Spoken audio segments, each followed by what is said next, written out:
semua, kembali lagi bersama saya di channel Investor Logis. Kali ini kita akan melanjutkan video kemarin yang saya buat berseris ya. Ini analisa saham yang masih murah per April 2024 part 1 dan part 2. Jadi ini melanjutkan yang part 3 dan ini part terakhir gitu. Nah, jadi ini adalah daftar saham yang saya kumpulkan yang menurut saya masih murah dan menarik dan aman gitu untuk dimasuki gitu. Nah, di part ketiga ini saya ada 3 saham lagi karena yang sebelumnya sudah saya jelaskan di GGRM, GJTL, Pegas, Indi udah dijelaskan di part 1 dan part 2 kan. Nah, kemudian sekarang part 3 ada BDMN, Tugu dan Cevin. Nah, sebetulnya BDMN ini sudah saya analisa juga untuk tersendiri. Tugu juga sudah, nanti kalian tinggal tonton videonya saja untuk detailnya. Nah, kalau Clippan Finance memang udah saya analisa jauh sebelum saya buat ini juga gitu. Jadi Clippan Finance ini memang udah menarik sejak bulan Maret gitu. Saya udah perhatikan gitu kan. Nah, untuk part 3 ini kita akan langsung membahas 3 saham terakhir. Nah, ini harganya saya update per 30 Maret 2024 nih. Yang pertama BDMN, kemudian mana dia? Sini kita lihat dulu berapa harganya. 2790 ya terakhir ya, karena dia udah lewat masa cumdet, jadi turun harga sahamnya itu. 2790 per ini tanggal 14 April. Ya udah kita data aja. Gak apa-apa lah, sampai tanggal 15 April juga ya kan, soalnya kan bursa buka 16 April ya, bursa buka hari Selasa tanggal 16 kayaknya. Semangat lah untuk liburnya, 2 hari lagi kerja lagi kali. Kemudian Tugu kita update dulu 1275, naik lagi dia kemarin pas sebelum closing ya. Untuk saya udah masuk nih 1275.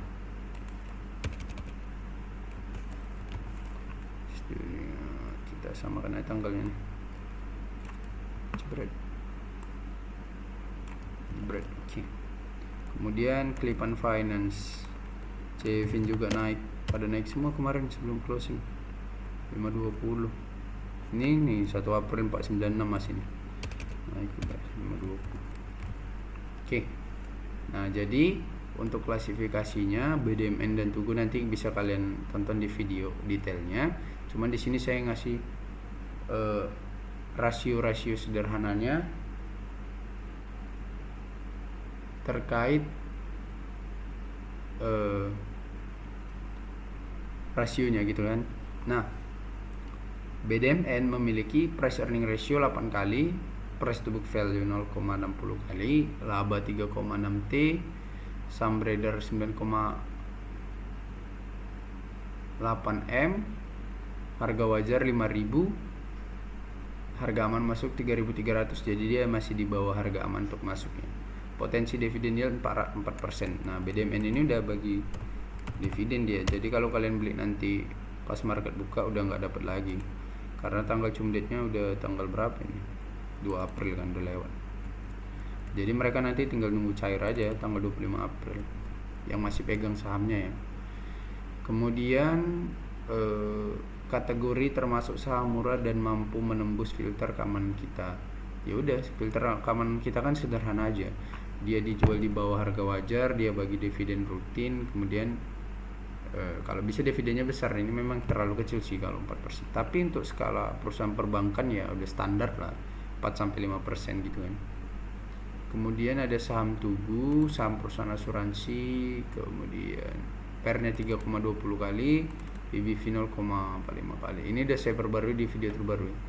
Laba 3,6 triliun, saham beredar 3,6 M, harga wajar 2.800. Jadi masih jauh banget gitu kan sama harganya per hari ini. Jadi masih aman banget untuk masuk gitu.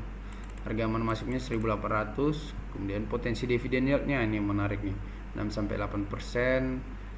Dan mereka 2023 2 kali bagi dividen ya. Nggak tahu nanti 2024 gimana. Tapi yang jelas rutinnya itu mereka di bulan Mei gitu bagi dividennya. Kemudian ada Clip Finance. Nah, Clip Finance ini gini, pairnya murah, price to book value-nya murah, labanya naik drastis, harga wajar 4M, harga wajar 1.300, saham beredar 4M, harga wajar 1.300, harga aman masuk 860. Jadi gini, di Cevin ini, saham Cevin ya, saham Cevin. Nah, sebetulnya untuk semuanya udah bagus gitu, rasionya udah bagus, murah, masih bisa dibeli, bisnisnya bagus. Kemudian perusahaan induk perusahaannya itu PNB kuat gitu kan. Nah, dia valuasinya masih murah, labanya naik drastis. Nah, gamblingnya di mana?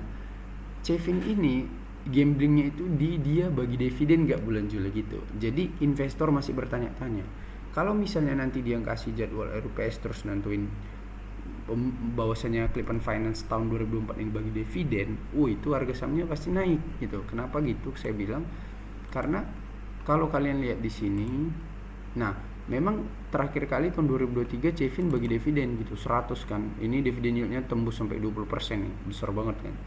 Nah, tetapi mereka memiliki track record yang tidak rutin bagi dividen gitu. Jadi terakhir kali mereka sebelum 2023 itu bagi dividen 2013 gitu. Setelah 10 tahun lamanya kemudian baru muncul bagi dividen 2023. Nah, jadi investor yang mau masuk ke Cevin ini sebetulnya masih dihantui sama satu skeptisisme gitu, kayak apakah di bulan di bulan Juli 2024 nanti mereka bagi dividen lagi. Nah gitu. Itu dia, karena kita nggak tahu kan, karena sebetulnya track recordnya ini aja yang buat kita cukup ragu gitu dengan dia bagi dividen atau enggak. Tapi overall mau dia bagi dividen atau enggak, sebetulnya kita tetap layak aja untuk masuk gitu. Kenapa saya katakan? Karena dia harga sahamnya murah banget gitu kan. Price earning ratio-nya cuma berapa kali? Cuma 2,54, PBV-nya cuma 0,37. Bisnisnya bagus. Nah, tahun 2023 mereka mencetak laba tertinggi sepanjang sejarah terbaru loh gitu. Nah, 815 M. Kalian mundur berapa tahun ke belakang, mana pernah mereka laba segitu? Nah, mana ada? Paling tinggi nih tahun berapa terakhirnya? Ada laba sekitar 300 berapa gitu. Nah, ini 398 M. Mereka terakhir kali tertinggi di tahun 2014. Nah, di tahun 2023 ini mereka laba 815 M. Itu kan naik 100% artinya dari laba tertinggi tersebut. Jadi sebetulnya analisa saya, Cevin ini akan bagi dividen di bulan Juli tahun 2024 nanti. Tetapi nggak bisa saya pastikan juga gitu, karena nggak memang sahamnya perusahaan anak perusahaan yang berafiliasi sama PNB itu memang karakternya sulit bagi dividen gitu. Tetapi memang secara valuasi dan kemungkinan sangat menggiurkan gitu. Jadi masih 60-40 lah gitu, 60% untuk membagikan dengan dasar labanya besar tahun ini, kan logis labanya naik banyak, manajemen bersyukur, ya udah mereka bagikan dividen lah gitu kan sama pemegang saham, logis kan alasannya gitu. Tapi kalau mereka nggak bagi dividen, alasannya apa? Nah, jadi pertanyaan justru kan, kalau mereka nggak bagi dividen, nanti pemegang saham bertanya, loh labanya naik drastis kok nggak bagi dividen, uangnya kemana kan gitu kan. Jadi kemungkinannya menurut saya mereka akan bagi dividen gitu, analisa saya. Tapi terlepas dia bagi dividen atau enggak, kalau kalian mau beli saham Cevin ini memang kalian beli di valuasi yang murah gitu. Walaupun memang pergerakan sahamnya enaknya kenakannya di 480 sih memang gitu kan. Beli di 480 atau 490 gitu. Karena dia fluktuatifnya di sekitar situ. Nah, itu untuk Cevin gitu. Jadi inilah saham-saham yang saya analisa masih cukup menarik gitu untuk bulan April ini. Nah, jadi ada Gudang Garam, GJTL, Pegas, Indika Energi, BDMN, Bank Danamon, Tugu ya kan, Tugu, Cevin. Jadi ada 6 saham. Jadi gini kawan-kawan, kalau IHSG kita kan di 7.286 gitu kan. Nanti buka tanggal 16 saya nggak tahu lah ini bakal naik atau turun. Gitu kan. Nah, kalau IHSG kita normal-normal aja kayak gini, jadi memang saham yang murah itu sedikit gitu, wajar aja gitu. Makanya saya cuma bisa dapat 6 ini kan.